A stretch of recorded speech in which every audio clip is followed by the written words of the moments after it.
Hey pups! RP here.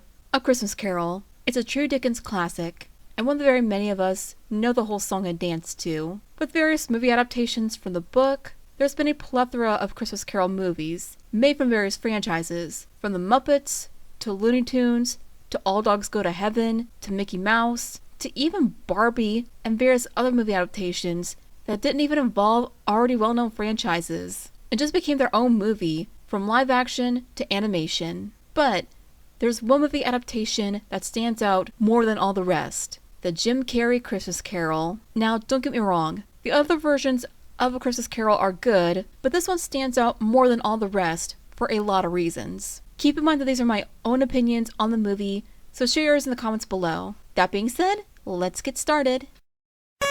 Before we get into everything else, we start with the history involving the development, production, and everything else involving the film. Not gonna mention the plot or story of the movie because we all know the Dickens Christmas classic. Ebenezer Scrooge is a greedy old grouch who values money and greed more than human life. The night of Christmas Eve, he's visited by his old business partner, Jacob Marley, and the ghosts of Christmas past, present, and future to change his ways or meet the same fate as Marley. There were several adaptations from the book, from TV specials to movies to literally everything you could think of, but there was one that nobody had tried before this movie, and that's stop motion, a form of computer animation. It was already done in movies like The Polar Express and Beowulf. This was mostly done by Robert Zemeckis, who has also worked on films such as the Back to the Future trilogies, Who Framed Roger Rabbit, and Forrest Gump. He later took up the stop motion business with movies like Beowulf, The Polar Express, and Monster House. And for anyone who has no idea what stop motion is, it's basically computer animation mixed with live action.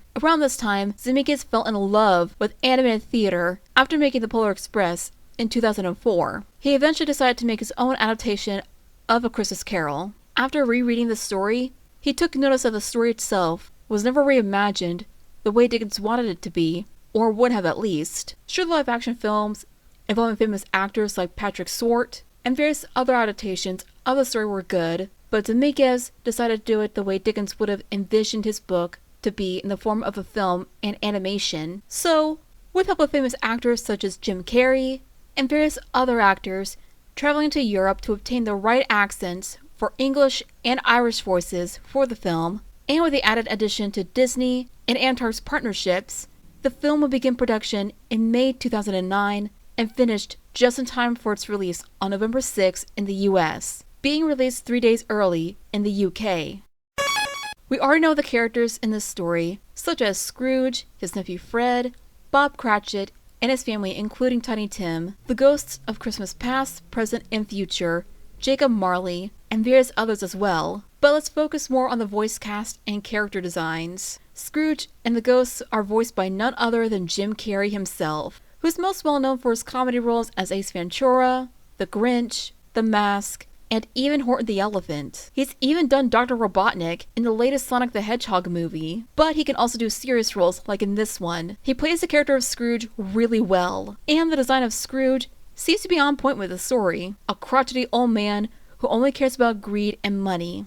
And the designs of the ghosts of Christmas are awesome. The OG design of Christmas past as a candle is an homage to Dickens' idea of what the past would look like in the book is amazing. Plus, it's an idea that is yet to be done by any other adaptation of the story. Of course, the present looks pretty much the same as any other adaptation, but this version is a lot creepier and unsettling. The spirit himself seems all jolly and kind, like a fusion between Jesus and Santa Claus. But here, it's all an act to his real personality. Cold, mean, and creepy.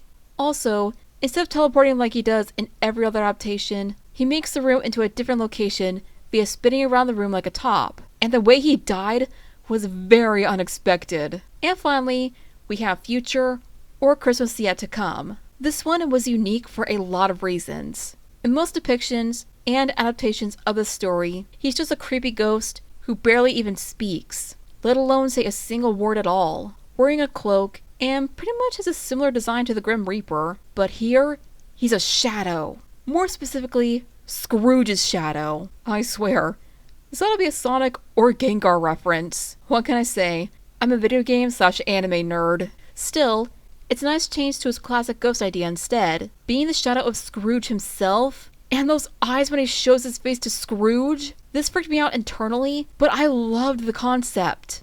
It's like I'm looking into the eyes of a soulless ghoul, the Grim Reaper, or even the devil. It's freaky and unsettling, as the ghost of Christmas future should be. And let's not forget Jacob Marley, who warned him about the ghost in the first place, voiced by Gary Oldman, who also does the voice work for Bob Cratchit and the stop motion capture for Tiny Tim. Tim's voice actor is actually Ryan Ochaya, I probably mispronounced that and I am so sorry, who you may recognize as the recurring role of Chuck from iCarly. But back to Gary. You may recognize him as Ignitus from The Legend of Spyro, Cyrus Black from the Harry Potter movies, and James Gordon from the Dark Knight trilogy. The design of Marley is pretty much the same as all the others from the other adaptations of the story, but something much more different and horrifyingly sad is the fact that he shows Scrooge the fate of the other ghosts, like him, who try to help the poor, but unfortunately can't because, well, they're ghosts, which would become Scrooge's own fate if he refuses to change his ways. We also have Scrooge's nephew, Fred, voiced by Colin Firth, who's had other roles in movies like Mamma Mia and Mary Poppins Returns. And we can't forget Fran, Scrooge's deceased sister, and Belle, his neglected fiancée, voiced by Robin Wright, who's had major starring roles in The Princess Bride and Forrest Gump. Overall, a fine cast of voice actors who did their part wonderfully for this film. But what about the animation? Well, let's take a look.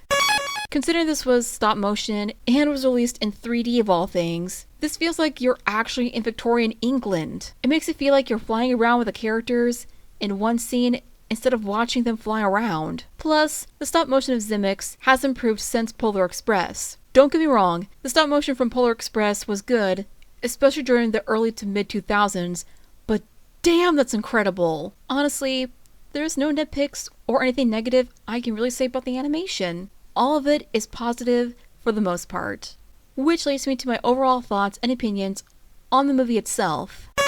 All in all, this is by far one of the most faithful adaptations of Charles Dickens' classic. It stands out as both a ghost story and a true memorable Christmas story. My only gripe is that it was released way too early at the start of November, right when we've just celebrated Halloween and starting to get our Thanksgiving plans off the ground. This movie would have been perfect if it were released at a later date like Thanksgiving Day or even Black Friday, but that's just me. Granted, I never saw the movie in theaters, only in my 7th grade English class when we were reading Dickens' classic Christmas story. Again, it's supposed to be a ghost story, but it's also a story about Christmas, togetherness, and has the warmth and love of the holiday itself. I wanted to see the movie so badly, but I had to settle for it when it came out on DVD and when it was airing on TV. Still, it's one of the most faithful and memorable adaptations of the Dickens classic. So, as a rating, I give it 10 out of 10 stars of Christmas. Mr. Zemeckis, Dickens would be proud of you. Alright,